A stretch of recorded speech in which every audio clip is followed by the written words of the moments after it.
गोपीजन वल्लभ गिरिवरधारी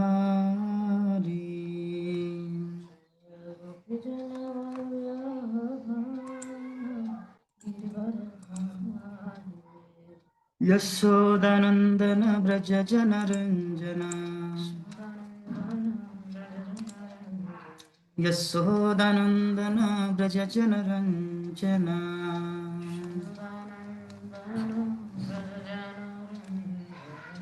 यमुना तीरावनचारी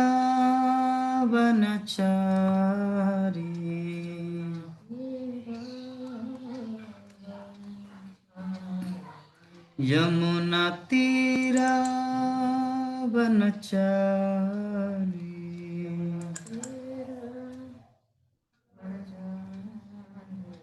जय राधा माधव कुंज विहारी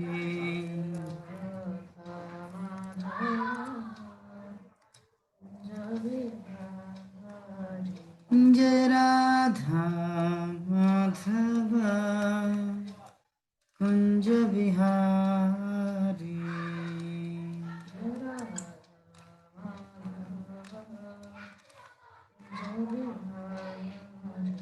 हरे कृष्णा कृष्ण कृष्ण हरे हरे हरे राम राम राम हरे हरे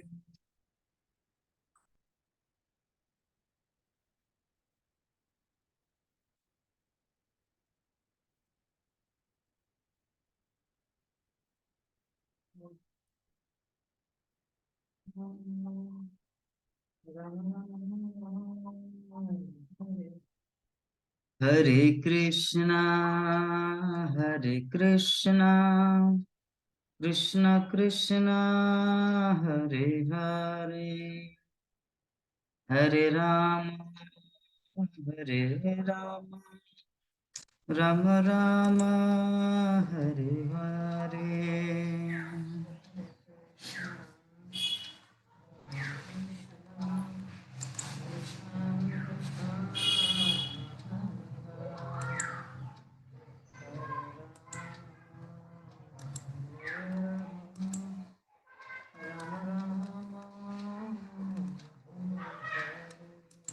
हरे कृष्णा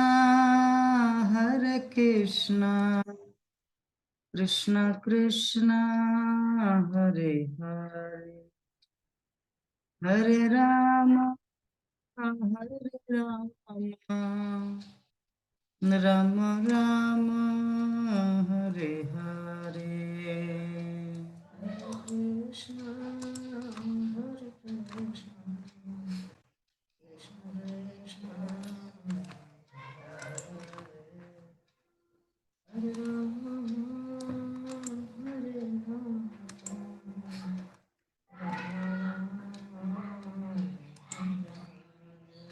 जय राधा माधव राधे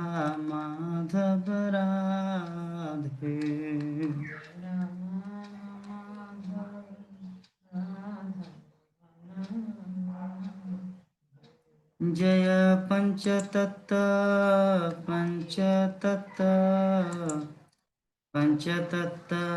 जय पंचतत्व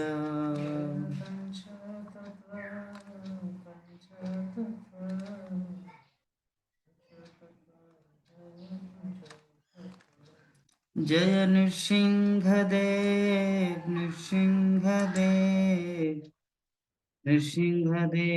जय नृसिंहदेव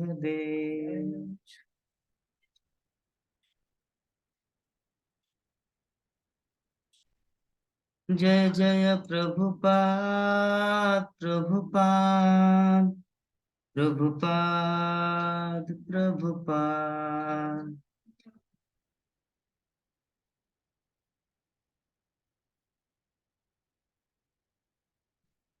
निताय गौर हरि बोल, हरि बोल, हरि बोल, हरि बोल।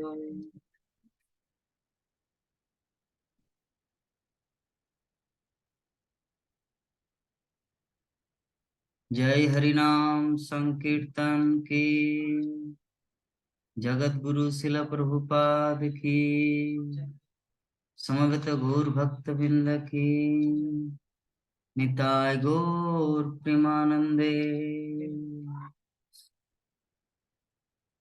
ओम अज्ञानतिमिरन्धस्य ज्ञानञ्जनशलाकया चक्षुरुन्मिलितं येन तस्मै श्रीगुरुवे नमः।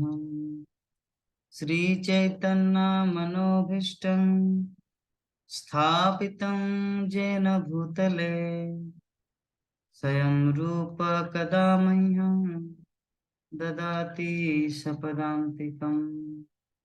वन्देऽहं श्रीगुरु श्रीयुतापदकमलं श्रीगुरुन् वैष्णवांश्च श्रीरूपं साग्रजातं सहगना रघुनाथान्वितं तं सजीवं साद्वैतं सावधूतं परिजनसहितं कृष्णचैतन्यदेवं श्रीराधा कृष्णपादान् सहगना ललिता श्रीविशाखान्वितांश्च नमो विष्णुपादाय कृष्णपृष्ठाय भूतले श्रीमते भक्तिवेदांत स्वामी नित्य नामिने। नमस्ते सरस्वती देवी गौरवाणी प्रचारिणे निर्विशेष शून्यवादी पाश्चात्य देशतारिणे। हे कृष्णा करुणा सिंधु दीनबंधु जगतपते गोपीश गोपिका कांत राधा कांत नमस्तुते। तप्त कांचन गौरांगी राधे वृंदावनेश्वरी वृषभानुसुते देवी प्रणमामि हरिप्रिये। वाञ्छाकल्पतरुभ्यश्च कृपा सिन्धुभ्येव च पतितानं पावनेभ्यो वैष्णवेभ्यो नमो नमः। जय श्री कृष्ण चैतन्य प्रभु नित्यानंद श्री अद्वैत गदाधर श्रीवासादि गौर भक्तवृंद। हरे कृष्णा कृष्णा कृष्णा हरे हरे, हरे राम राम राम हरे हरे। ओम नमो भगवते वासुदेवाय, ओम नमो भगवते वासुदेवाय, ओम नमो भगवते वासुदेवाय। नारायणं नमस्कृत्य नरं चैव नरोत्तमं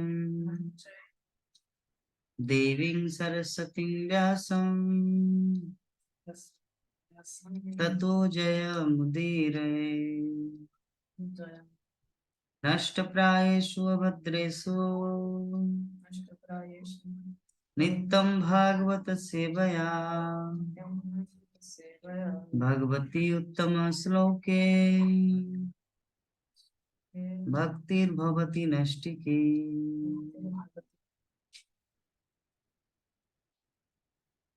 हरे कृष्णा। तो आज हम लोग श्रीमद् भगवत गीता के ऊपर चर्चा करेंगे। श्रीमद् भगवत गीता जो है, हम लोग जानते हैं महाभारत का एक अंग है। महाभारत का अंग नहीं, महाभारत में ये वर्णित है। एक्चुअली भगवान श्री कृष्ण 5000 वर्ष पूर्व अर्जुन को कुरुक्षेत्र के मैदान में ये श्रीमद् भागवत गीता सुनाए थे।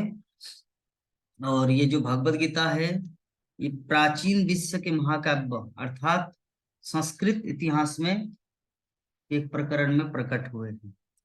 तो वर्तमान जो कली युग है, जो हम लोग जानते हैं महाभारत काल के दौरान से, ये लगभग 50 शताब्दियों के पूर्व ये जो कलियुग प्रारंभ हुआ था, तो भगवान श्री कृष्ण ये भगवत गीता उनको सुनाए थे।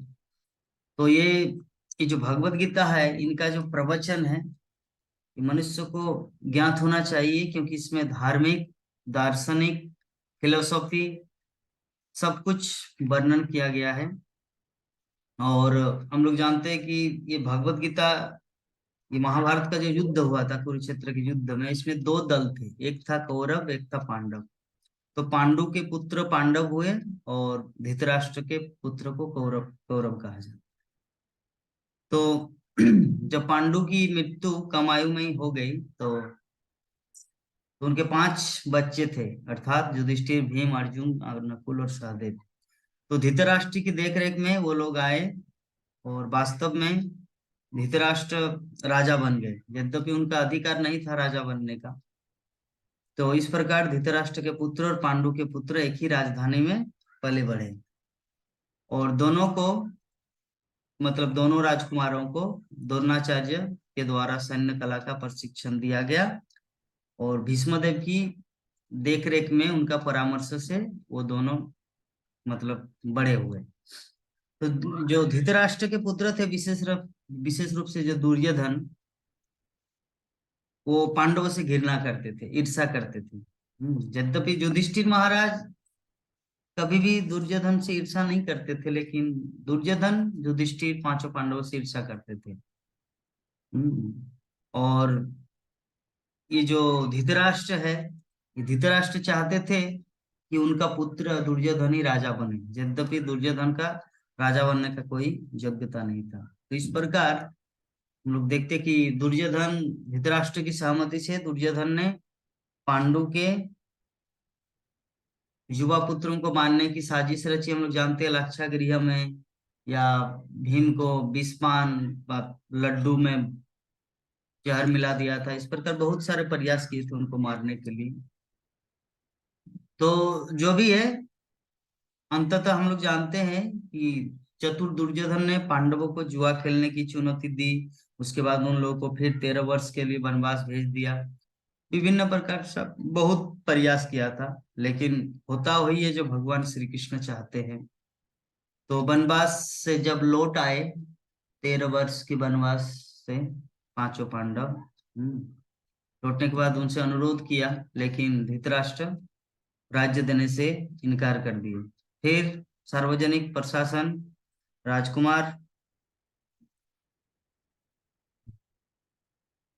तो दुर्योधन ने अहंकार पूर्वक उत्तर दिया कि बिना युद्ध के 5 गांव तो दूर की बात है, सुई के नोक के बराबर का जमीन भी, मिट्टी भी नहीं दूंगा।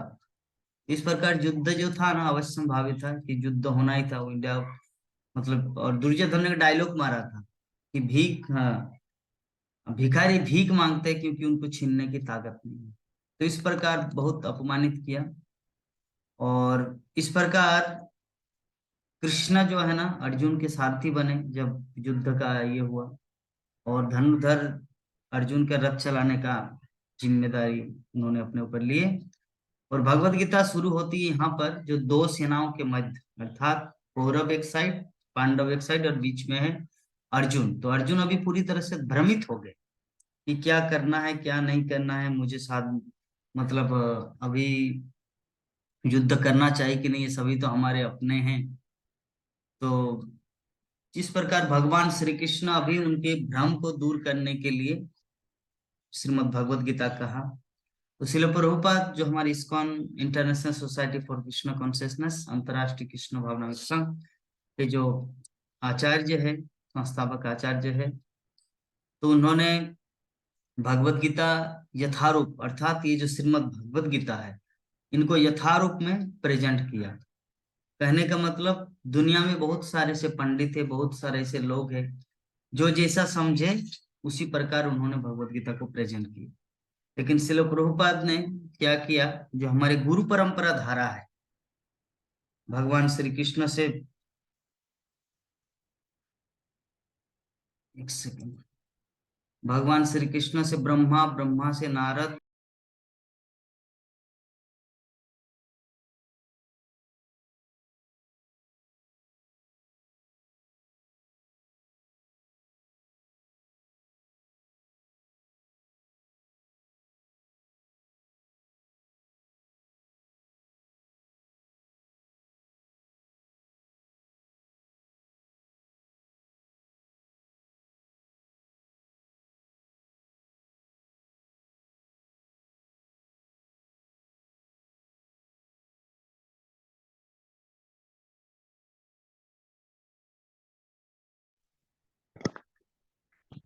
हरे कृष्ण प्रभु जी। आपकी आवाज नहीं आ रही है प्रभु जी। हेलो। भगवत गीता के श्लोक को अभी आज हम लोग पाठ करेंगे, क्योंकि आज भगवत गीता जयंती है। श्रीमद् भगवत गीता आज के दिन कहा गया था, भगवान श्री कृष्ण अर्जुन को कहे थे आज के दिन में, तो इसीलिए हम लोग इसको पाठ करते हैं। धर्म क्षेत्र कुरुक्षेत्र से स्टार्ट करते हैं।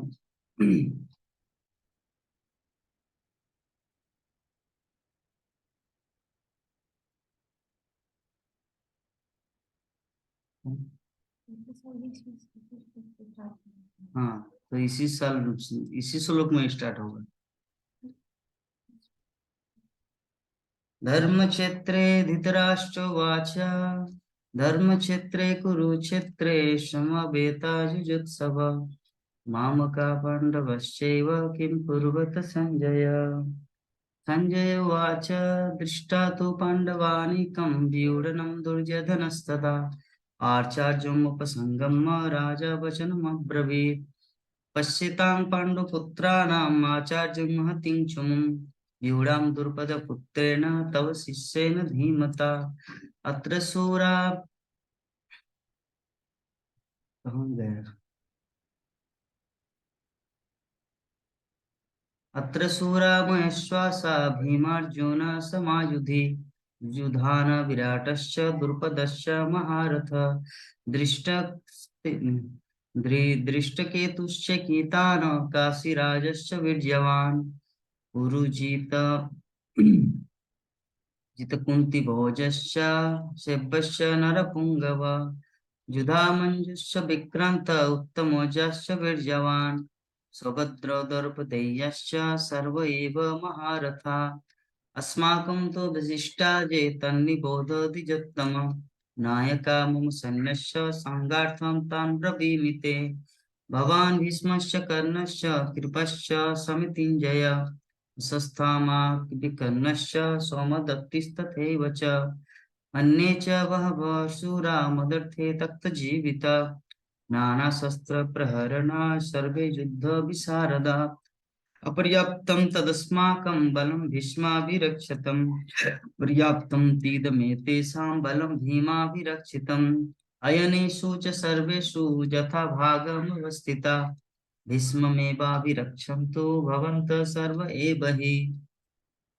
तस्य सञ्जन् सहर्ष कुरु विद्धा पितामहः सिंहनादं विनोद्यच्छे शङ्खं दद्मो प्रतापवान् ततो शङ्खश्च भर्यश्च पनवानक गोमुखा सहसैवाभयन्नन्तः सशब्दस्थो मूलोऽभवत् ततः स्वहेतिर्हर्युक्ते महति स्यन्दने स्थितः माधव पाण्डवश्चैव दिव्यशङ्खो प्रदद्मतु पाञ्चजन्यं ऋषिकेशो देवदत्तं धनञ्जय पण्ड्रं दद्म महाशङ्खं भीमकर्मावृकोदरा अनन्तविजयं राजा कुन्तीपुत्रो युधिष्ठिरा नकुलः सह देवश्च सुशोभमणिपुष्पक सुखसोमणिपुष्पक काश्यश्च परमेश्वासो शिखण्डी च महारथः धृष्टद्युम्न विराटश्च सात्यकिश्च पराजिता द्रुपदो द्रौपदेयश्च सर्वस्व पृथिवीपते सर्वद्रश्च महाबाहु शङ्खदाद्वत् पृथक् पृथक् सघसो धातराष्ट्राणां हृदयानि व्यदारयत् नभश्च पृथिवीं चैव तुमुलोद्भानुनादयन् अथ व्यवस्थिनं दृष्ट्वा धार्तश्चाकपिध्वज प्रवृत्ति शस्त्रसम्पाते धनुरुद्गम पाण्डव ऋषिकेशं तदा वाक्यम् इदमाहमहीपिते। अर्जुन उवाच सेनयोरुभयोर्मध्ये रथं स्थापयमेच्युत यावदन्यर्थयक्षं यद्धा कामानवस्थितान् किमर्या स यद्दब्बम् अस्मिन् सरमुद्यमे यच्च मानववेक्षेक्षं जयते त्रेषमागता धातराष्ट्रस्य दुर्बुद्धेर्युद्धे प्रियचिकीर्षव।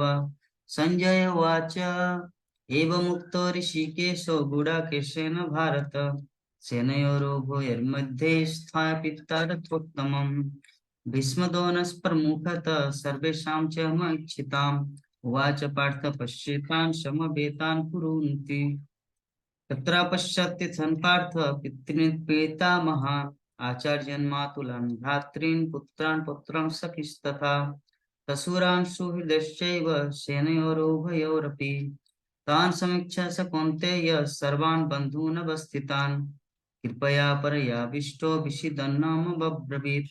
अर्जुन उवाच दृष्टमेवं सजनं कृष्ण युयुत्सं समुपस्थितं सीदन्ति मम गात्राणि मुखं च परिशुष्यति वेपुतश्च शरीरे मे रोमहर्षस्य जायते गाण्डिवं संस्पृशे हस्तात् तच्चैव परिदह्यते न च शक्नोम्यवस्थातुं भ्रमतीव च मे मनः निमित्तानि च पश्यामि विपरीतानि केशव न च शरीरं पश्यामि हतस्वजनमाहवे न काङ्क्षे विजयं कृष्ण न च राज्यं सुखानि च किं नो राज्येन गोविन्द किं भोगैर्जीवितेन वा देशामर्थे काङ्क्षितं नो राज्यं भोगा सुखानि च तयमेव स्थिता युद्धे प्राणं त्यक्ता धनानि च आचार्य पितर पुत्रास्तथैव च पितामहा मातुला ससुरा पुत्रा शाला सम्बन्धिनस्तथा एतान्न हन्तुमिच्छामि घ्नन्तोऽपि मधुसूदन अपि ते लोकराज्यस्य हेतु किं न महुकृते निहत्य धार्तराष्ट्रान्न का प्रीति सजना जनार्दन पापमेप्सास्त्रसे धर्मान् हितान् ततायिनाम् तस्मान्नार्जां वयं हन्तुं धातराष्ट्रान् सबान्धवान् स्वजनभिः कथं हत्वा सुखिनः स्याम माधव यद्यपेतेन पश्यन्ति लोभोपहतचेतसा कुलक्षयं कृतं दोषं मित्रदोहे च पातकम् कथं न ज्ञेयमस्माभिः पापदस्सन्निर्वर्तितं कुलक्षय कृतं दोषं प्रपश्यद्भिः जनार्दन कुलक्षये पश्यन्ति कुलधर्मा सनातना धर्मे नष्टे कुलं कृत्स्नम् अधर्मो विवच्युत अधर्माभिभवात् कृष्ण प्रदुष्यन्ति कुलस्त्रिय स्त्रीषु दुष्टासि वार्ष्णेव जायते वर्णशङ्कर शङ्करो नरकायैव कुलघ्नानां कुलस्य च पतन्ति पितरो ह्यशां लुप्तपिण्डदक्रिया दोषरे ते कुलघ्नानां वर्णशङ्करकारके उत्साद्यन्ते जातिधर्मा कुलधर्मस्य शाश्वता उत्सन्न कुलधर्माणां मनुष्याणां जनार्दन नरके नियतं वासो भवत्यन्तनुशुस्रम् अहो बत महत्पापं कर्तुमेवसिता वयं यद्राज्यसुखलोभेन हन्तुं सहजनमुद्यता यदि ममत्प्रतीकारम् अशस्त्रं शस्त्रपाणय धातराष्ट्रं रणे हन्तुं मन्मे क्षेमतरं भवेत्। संजय उवाच एवमुक्तार्जुन संख्ये रथोपस्थोपविष्टः विसृज्य सशरं चापं शोकसंविघ्नमानसा। तो ये था हमारा भगवत गीता का प्रथम अध्याय का श्लोक। तो इसका जो अनुवाद है, क्या बोलना चाह रहे हैं, थोड़ा सा हम लोग डिस्कस कर लेते हैं, उसके बाद आगे बढ़ते हैं नया श्लोक। translation।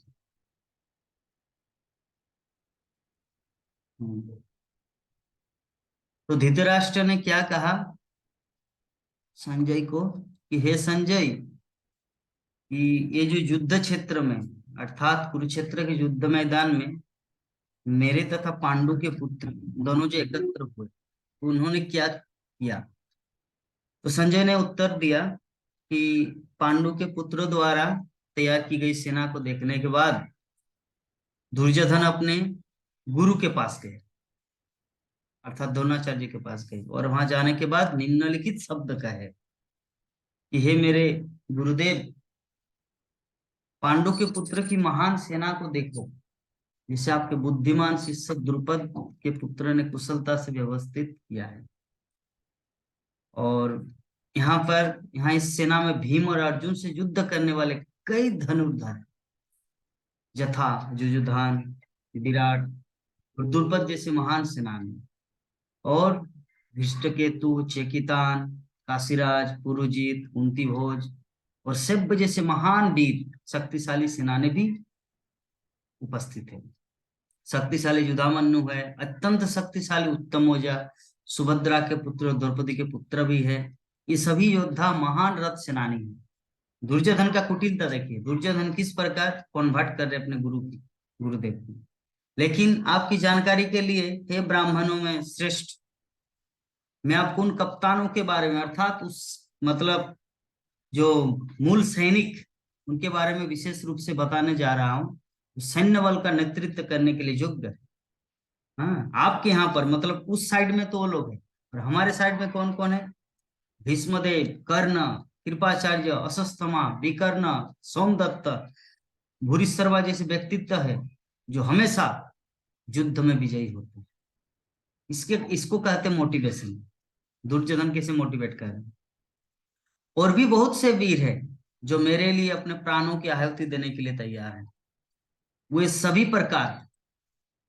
सभी प्रकार से पूर्ण रूप से मेरे लिए वो जान देने के लिए भी तैयार है। ऐसे व्यक्ति हमारे बीच में है, इसीलिए डरने का कोई जरूरत नहीं है। हमारे पास अथाह शक्ति है और हम पूरी तरह भीष्म पितामह द्वारा संरक्षित है, जबकि भीम द्वारा सावधानी से संरक्षित पांडवों की शक्ति सीमित हो। वो लोग 5 पांडव है, हम लोग 100 भाई। वो लोग के पास, उनके पास कितना सेना है, हमारे पास अथाह सेना है। तो आप सभी को अब भीष्म पितामह को पूरी तरह से समर्थन देना चाहिए, क्योंकि आप सेना के व्यू में प्रवेश करके अपने अपने रणनीति और बिंदुओं पर खड़े हैं। तब कुरुवंश के महान पराक्रमी पितामह भीष्म ने दुर्योधन को हर्षित करते हुए सिंह की दहाड़ के समान ध्वनि करते हुए अपने शंख को बहुत जोर से बजाया। तत्पश्चात शंख, मृदंग, बिगुल, तुरही और श्रृंगी आदि सहसा ही बज उठे और संयुक्त नाल कोलाहलमय हो गया। दूसरी ओर, ये तो आपका कुरु सेना में हुआ। पांडव सेना में क्या हुआ? सफेद घोड़ों द्वारा खींचे जाने वाले विशाल रथ पर आसीन भगवान श्री कृष्ण और अर्जुन दोनों ने अपने अपने दिव्य शंख बजाए।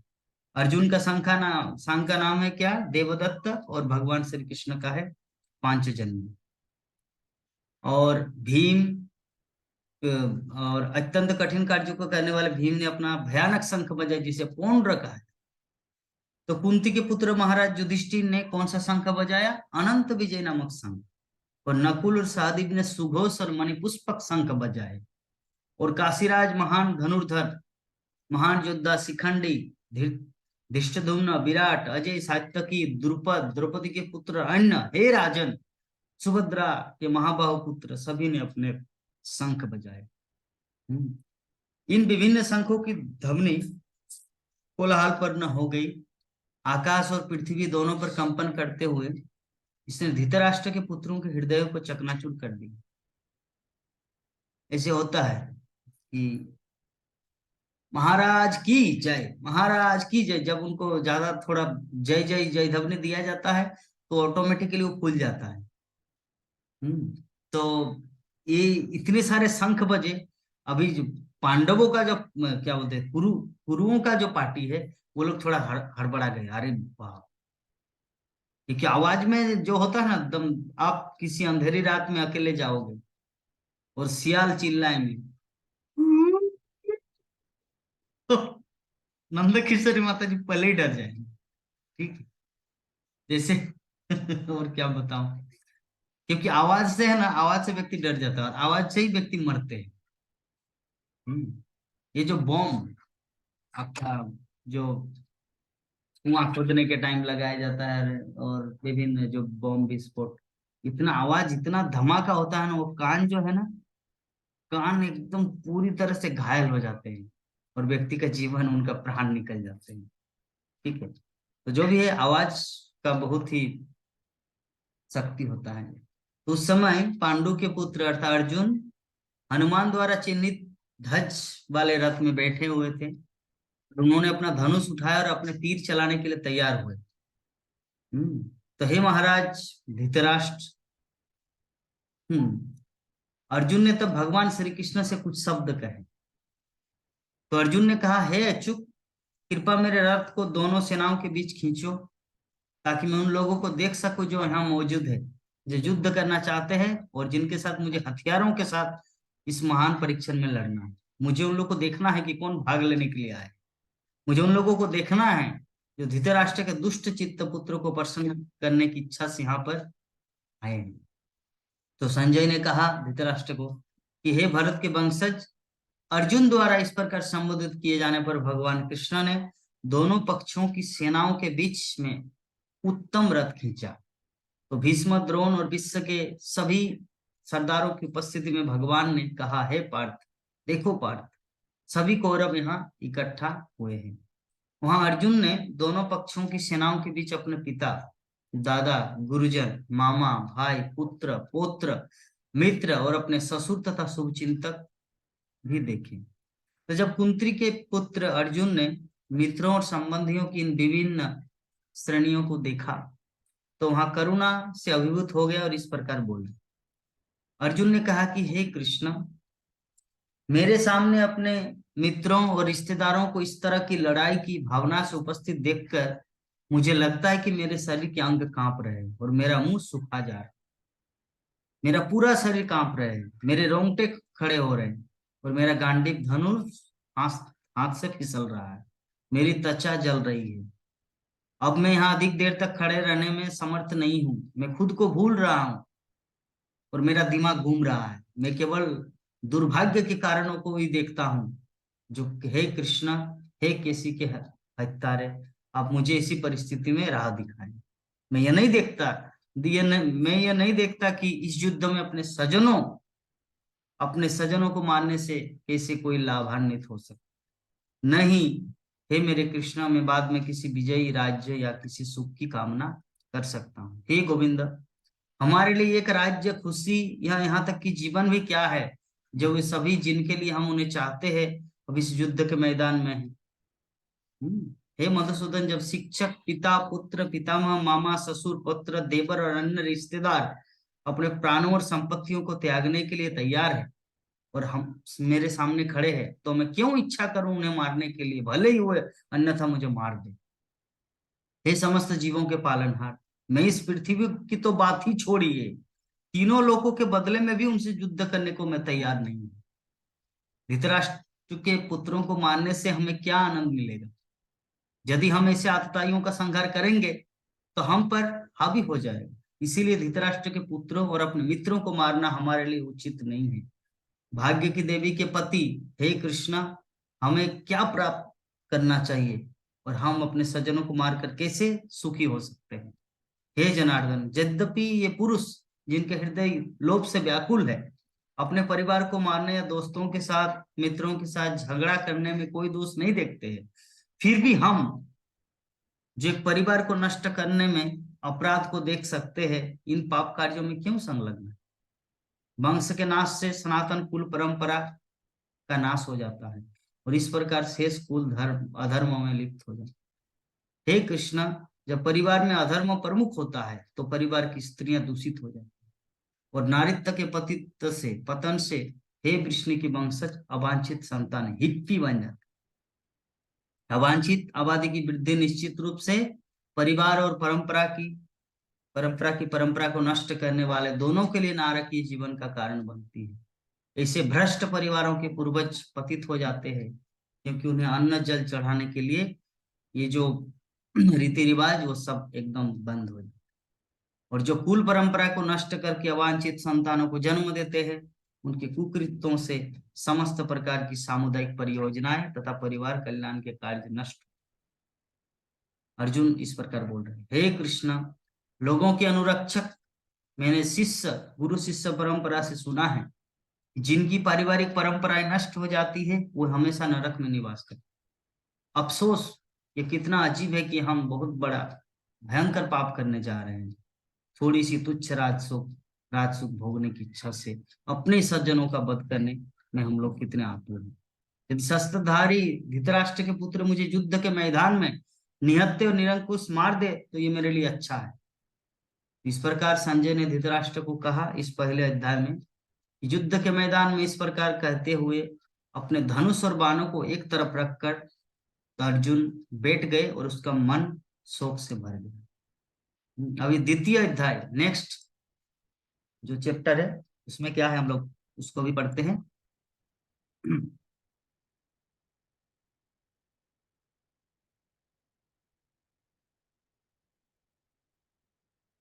हम्म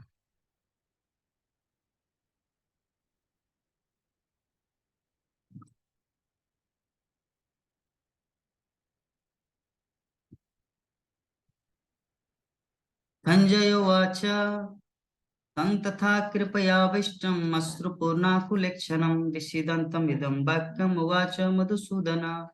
श्रीभगवानुवाच कुतस्ताकस्मलम् इदं विषमे समुपस्थितम् अनार्यजुष्टमस्सर्गं क्रियाकृतिकरमर्जुन क्लेपं सास्मगमम् पार्थं नेतस्तमुपद्यते क्षुद्रं हृदय दुर्बलं तक्तपतिष्ठ न परन्तप। अर्जुन उवाच कथं भीष्ममहं संख्यं द्रोणं च मधुसूदन इषुभिः प्रतियत्सामि पूजाहारवरिसूदन गुरून् हत्वा हि महानुभावान् श्रेयो भक्तं भक्षमपीह लोके हतार्थकामांश्च गुरूनिहैव भुञ्जीयो भोगान् रुधिरप्रदिग्धान् न चेद्दधिग्न कतरन्नो गरीयो जद्वा जयं यदि वानो जयेयु जाने वहत्तान् जिजीविषामस्तेव स्थिता प्रमुखे धातराष्ट्रा कार्पण्य दोषावतः स्वभाव पृच्छामि तं धर्मसम्मूढचेता यच्छ्रेयस्यान्निश्चितिं ब्रूहि तन्मे शिष्यस्तहं साधिमं तं प्रपन्नम् नहीं प्रपश्यामि ममापवदुन्नादचोकमुच्छोषणमिन्द्रियाणाम् अवाप्य सपत्नमृद्धं राज्यं सुराणामपि चाधिपत्यम्।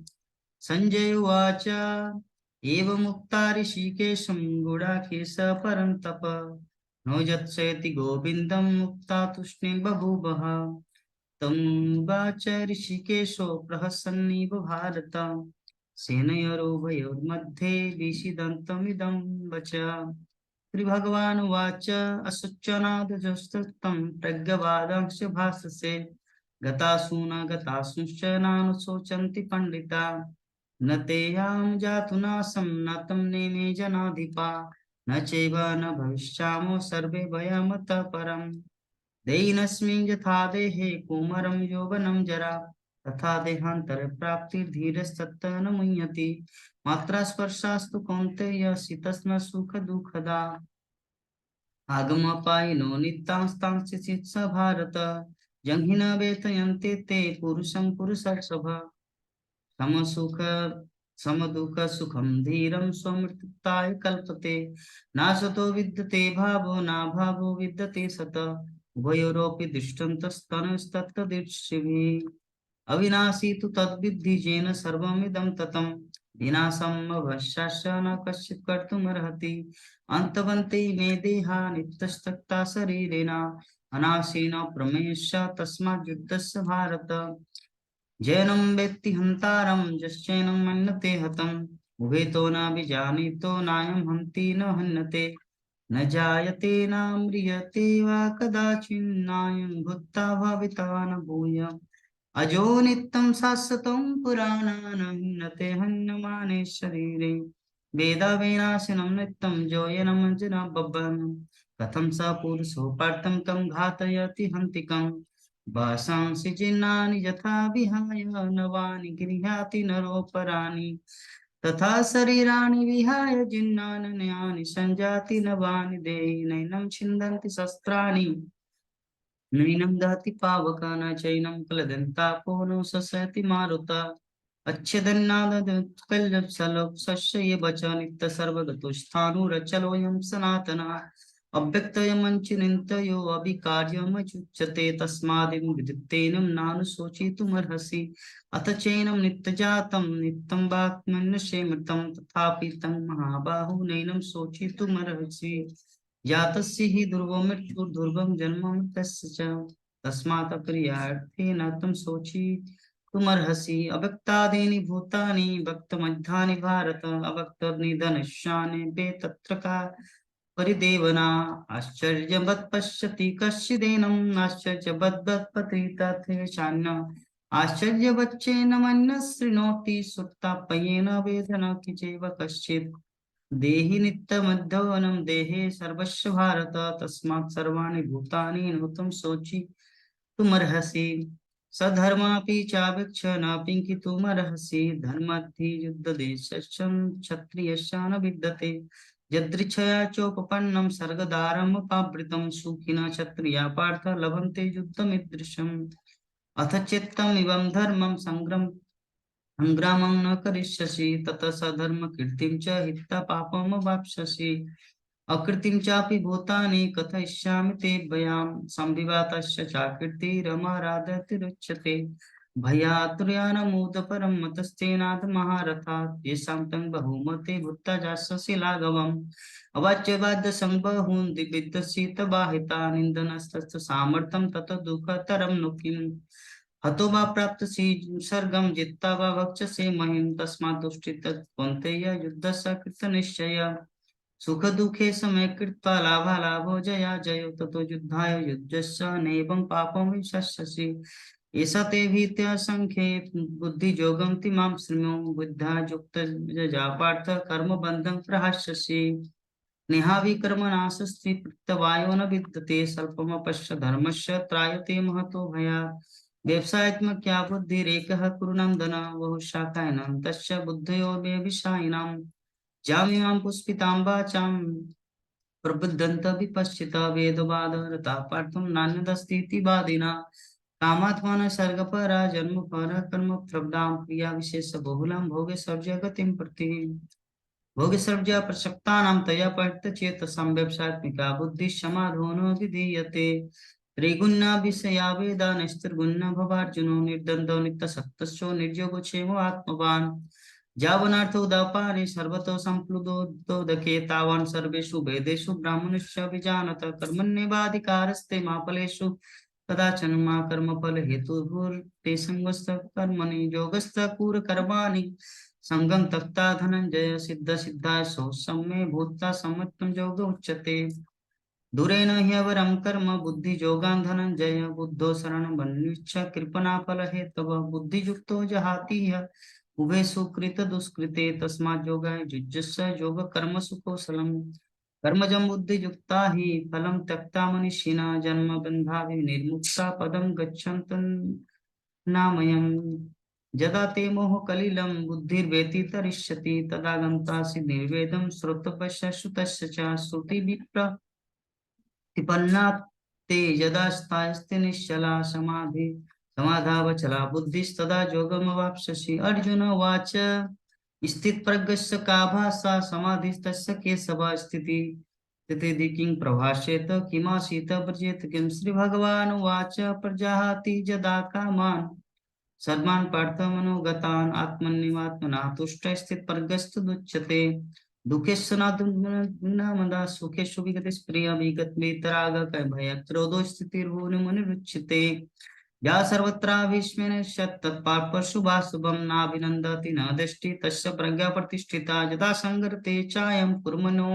विना सर्वस इन्द्रियाणि इन्द्रियार्थस्य तस्य प्रज्ञा प्रतिष्ठिते विषया विनिवर्तन्ते निराहारस्य देहिनः रसवर्जरसोपश्च परं दृष्टा निवर्तते यततो ह्यपि कौन्तेय पुरुषस्य विपश्चित इन्द्रियाणि प्रमाथीनि हरन्ति परशवं मनोतानि सर्वाणि संयम्य युक्तासीत मत्पर वसेजस्तनिन्द्रियाणि तस्य प्रज्ञा प्रतिष्ठिते ध्यायतो विषयान् पुंसः सङ्गस्तेषुपजायते संगात् संजायते काम कामात् क्रोधो विजायते क्रोधात् भवति सम्मोहः सम्मोहात् स्मृतिविभ्रम स्मृतिभ्रंशात् बुद्धिनाशो बुद्धिनाशात् प्रणश्यति रागदेशोऽस्ति विमुक्तिस्तु विषयेन्द्रियशरन् आत्मवश्यर्विधेयात् प्रसादम अधिगच्छति। प्रसादे सर्व दुःखानां हानिरस्य उपजायते। प्रसन्न चेतसो हि आशा बुद्धि पर्यवतिष्ठते।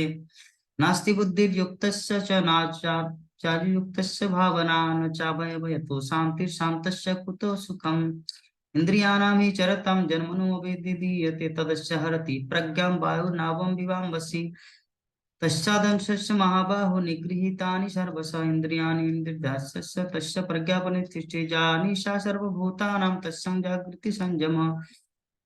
यस्यां जागृति भूतानि सा निशा पश्यतो मुनिः। पूज्यमानम् अचलः प्रतिष्ठं समुद्रमापः प्रविशन्ति यद्वत् तद्वत् कामाजं प्रविशन्ति सर्वे स शान्तिमाप्नोति न कामकामी। विहाय कामान् सर्वान् पुंसं चरति निःस्पृह निर्मोहो निरहङ्कारो तो शान्तिमधिगच्छते। एषा ब्राह्मी स्थितो पार्थं नैनं प्राप्य विमुह्यति स्थित्याप्सन्तं काले उपब्रह्म निर्वाणमिच्छते। तो ये हमारा दूसरा नंबर अध्याय। दूसरे नंबर अध्याय में जो पिछले नंबर अध्याय में हम लोग श्रवण किए कि अर्जुन किस प्रकार क्वेश्चन किया भगवान श्री कृष्ण को कि मैं कैसे अपने मामा चाचा ताऊ गुरु वर्ग इन सबको मारूं और राज्य का सुख लाभ कर सकूं। अगर मुझे पूरे त्रिलोक नॉट ओनली पृथ्वी स्वर्ग मर्त्य पाताल का भी अगर धन दे दिया जाए फिर भी मैं उन लोगों से युद्ध करके अपना जीवन ये नहीं कर सकता। तो संजय ने कहा धृतराष्ट्र को कि अर्जुन को करुणा से भरा हुआ देखकर उसका मन उदास हो गया और उसकी आंखें आंसुओं से भर गई। तो भगवान श्री कृष्ण को कहा अर्जुन हे मधुसूदन तो ये सब जितना सारा अर्जुन ने कहा अभी भगवान श्री कृष्ण ने देखा ये अभी इतना इमोशनल हो गया इतना भावनाओं में बह गए हैं। अगर इनको अगर प्रैक्टिकल ज्ञान न दिया जाए तो पूरी तरह से भावनाओं के भंवर में बह जाएंगे और दुर्योधन ये तो समझ नहीं पाएगा कि ये कौन सी फीलिंग कर रहा है और दुर्योधन आके इनको मारते। तो इसीलिए बेटर इसको अभी ज्ञान देना। तो भगवान श्री कृष्ण ने इस जो द्वितीय अध्याय में ज्ञान देना शुरू किया कि हे अर्जुन ये अशुद्धियां ये जो आपके मन में जो कलमश आए हैं कैसे आया क्योंकि एक ऐसे व्यक्ति के अनुरूप बिल्कुल नहीं है जो जीवन का मूल्य जानता है। वो उच्च ग्रहों की नहीं अपितु अपयश की ओर ले जाते हैं। क्योंकि आपका जो फिलोसॉफी है अर्जुन को बोल रहे हैं ये फिलोसॉफी एक आदर्श व्यक्ति और सम्मान व्यक्ति के लिए लागू नहीं होता है। हाँ, हे पितापुत्र इस अपमानजनक नपुंसकता के आगे मत झुको। ये आप नहीं बनते क्योंकि ये आपका ये आप जैसे व्यक्तियों के लिए शोभा नहीं देता। भीख मंगा जैसी जिंदगी हृदय की ऐसी क्षुद्र दुर्बलता को त्याग दो और उठो। तो अर्जुन ने भगवान श्री कृष्ण को कहा कि हे शत्रुओं के संहारक मैं युद्ध में भीष्म और द्रोण जैसे मेरे पूजनीय पुरुषों पर बाणों से कैसे प्रतिकार कर सकता हूँ कैसे उन लोगों को मार सकता। मेरे गुरु महात्माओं के प्राणों की कीमत पर जीने की अच्छा उससे भी अच्छा बेटर है कि मैं भीख मांग के जीवन यापन करूं। क्योंकि सांसारिक लाभ की इच्छा रखते हुए भी वो श्रेष्ठ है। यदि वो मारे जाते हैं तो हम जो कुछ भी आनंद लेते वो तो उनके रक्त से सना होगा। अगर मैं भीख मांग के जीवन यापन कर सकूं तो वो अच्छा है मेरे लिए। लेकिन उन लोगों को मार के अगर राजभोग खाए 56 भोग तो ये मेरे लिए वो तो खून से सना हुआ वो तो रक्त से सना हुआ होगा। इसीलिए मैं नहीं खा सकता इसीलिए मैं युद्ध नहीं करूंगा। नहीं हम ये जानते हैं कि क्या अच्छा है क्या बुरा है। यदि हमने धृतराष्ट्र के पुत्रों को मार भी डालते हैं तो हम जीने की परवाह नहीं करनी चाहिए। फिर भी हम युद्ध के मैदान में हमारे सामने खड़े हैं। तो अर्जुन पूरी तरह से भ्रमित हो चुका और अभी बोल रहे कि मैं अपने कर्तव्य के प्रति पूरी तरह से भ्रमित भ्रमित हो चुका। मैं अपने कृपल दुर्बलता के कारण अपना जो धैर्य है वो भी खो बैठा। इस हालत में ऐसी परिस्थिति में मैं आपसे पूछ रहा हूं आप मुझे निश्चित रूप से बताइए हे कृष्ण कि जो सबसे सरल या सर्वश्रेष्ठ होगा डिसीजन। क्योंकि मैं अभी आपका शिष्य हूं शिष्यस्ताहं साधिमांतं प्रपन्नम। मैं अभी आपके शरण में आया। मेरे इंद्रियों को सुखा देने वाले शोक को दूर करने का मेरे पास कोई दूसरा उपाय नहीं दिख रहा। यदि मैं स्वर्ग के देवताओं की तरह संप्रभुता के साथ पृथ्वी में एक समृद्ध बेजोड़ राज्य जीत भी लूं, फिर भी मेरा जो अभी जो मन में जो टेंशन है, इसको दूर करने में सक्षम नहीं है। संजय धृतराष्ट्र को इस प्रकार बोल रहे कि शत्रुओं का दमन करने वाले अर्जुन ने भगवान श्री कृष्ण से कहा कि हे गोविंद, मैं युद्ध नहीं करूंगा, और चुप हो गए। तो हे भरतवंशी, उस समय भगवान श्री कृष्ण ने दोनों सेनाओं के बीच में हंसते हुए शोकग्रस्त अर्जुन से विनम्र वचन कहे। भगवान श्री कृष्ण अभी अपना मोटिवेशन चाहिए कि विद्वान शब्दों, विद्वान जो जो व्यक्ति विद्वान होते हैं ना, वो किसी भी चीज के लिए शोक नहीं करते, ना तो जो जी रहे उनके लिए, ना जो मर चुके हैं उनके लिए। ऐसा कोई समय नहीं था कि जब मैं न था, तुम न थे, या इतने सारे राजा न थे। नहीं, भविष्य में ये लोग नहीं रहेंगे। ठीक है, जिस प्रकार देहधारी आत्मा एक शरीर से बाल्यावस्था से युवावस्था, युवावस्था से वृद्धावस्था और अंतिम में मृत्यु, और वो आत्मा दूसरे शरीर में चले जाते हैं। एक धीर व्यक्ति को ऐसे परिवर्तन में मोहित नहीं होना चाहिए। हे कुंती पुत्र, सुख दुख तो अस्थाई आभास और कालांतर में उनका तिरोहित हो जाना शीत और ग्रीष्म ऋतुओं के प्रकट और तिरोहित होने के समान है। हे भारत के वंशज, वो इंद्रियों बोध से उत्पन्न होते हैं, और व्यक्ति को बिना विचलित हुए उन्हें सहन करना सीखना चाहिए। हे पुरुषों में सर्वश्रेष्ठ अर्जुन, जो व्यक्ति सुख और दुख से विचलित नहीं होता और दोनों में स्थिर रहता है, वो निश्चित रूप से मुक्ति का पात्र है। इस संसार में कौन व्यक्ति भगवत धाम को जा सकते हैं या कौन मोक्ष को प्राप्त कर सकते हैं? तो सुख और दुख दोनों परिस्थिति में जो न्यूट्रल रहे, समान बर्ताव करे। जो सत्य के दृष्टा है, उन्होंने निष्कर्ष निकाला है कि अनास्तित्व भौतिक शरीर में कोई, उसका कोई अस्तित्व नहीं है, और आत्मा में कोई परिवर्तन नहीं है। ये उन्होंने दोनों की प्रकृति का अध्ययन करके निष्कर्ष निकाला। एक्चुअली अर्जुन को यह आत्म तत्व का ज्ञान भगवान श्री कृष्ण इसीलिए दे रहे ताकि वो युद्ध करे, ताकि जिसको मारेंगे शरीर को मार रहे, आत्मा को नहीं। तो ये जो आत्मा है पूरे शरीर में व्याप्त है, तुम्हें उसको जानना चाहिए। उस अविनाशी को जानो कि आत्मा को कोई नष्ट नहीं कर सकता। अविनाशी यथा शाश्वत जीव के भौतिक शरीर का अंत निश्चित है। इसीलिए हे भरत के वंशज, युद्ध करो, तुम युद्ध करो। न तो वो जीव जो मारने वाला मानता है, नहीं वह जो इसे मरा हुआ समझता है ज्ञान में ज्ञानी है। जो ज्ञानी होता है वो जानते हैं कि भौतिक शरीर, this material world, this material body, ये ऑलरेडी पहले से ही मरा हुआ है, और आत्मा कभी मर नहीं सकता, क्योंकि आत्मा ना तो मारता है, नहीं मारा जाता है। ठीक है? तो आत्मा के लिए ना तो कभी जन्म होता है ना मृत्यु, वो अस्तित्व में नहीं आया। अस्तित्व में वो अजन्मा नित्य सदा विद्यमान रहने वाले हैं, और शरीर के मारे जाने पर भी मारा नहीं जाता। तो अर्जुन को इतना सरल भाषा में भगवान श्री कृष्ण समझा रहे। हे पार्थ, जो व्यक्ति जानता है कि आत्मा अविनाशी है, अजन्मा है, अपरिवर्तनीय है, वो कैसे किसी को मार सकता है? ये किसी को और या किसी के द्वारा मारा जा सकता है। जिसे पुराने वस्त्र को त्याग कर हम लोग नए वस्त्र धारण करते हैं, उसी तरह एक शरीर अपना व्यर्थ शरीर को